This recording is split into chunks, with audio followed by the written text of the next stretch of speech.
नमस्कार मित्रांनो, आज शिंदेवाडी पुलावरती भीषण अपघात झालेला आहे। तर एक 4-5 गाड्या आउट ऑफ कंट्रोल गाडीमुळे ठोकलेल्या आहेत। त्यातनं एक गाडी ही पुलावरनं खाली पडली आहे, तुम्हाला दाखवतो थोड्यात।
मित्रांनो, ही जी गाडी समोर तुम्हाला दिसते, ही गाडी पूर्ण आउट ऑफ झाल्यामुळे ह्या गाडीचा पाठीमागनं ठोकली। तर ह्या गाडीने परत खाली जी गाडी पडलेली, अशा 4 गाड्यांचा अपघात झालेला आहे। जीवितहानी काही नाही आहे, नॉर्मल फक्त दुखापती झालेल्या आहेत। तर स्लोक हॉस्पिटलमध्ये त्यांना तातडीने ॲडमिट करण्यात आलेलं आहे।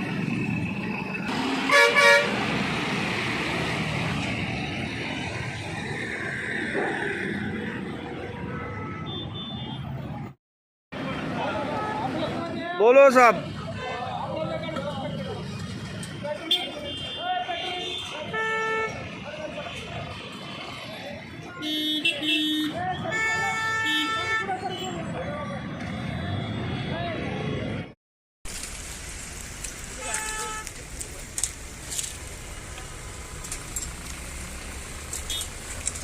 जाऊ दे पटपट।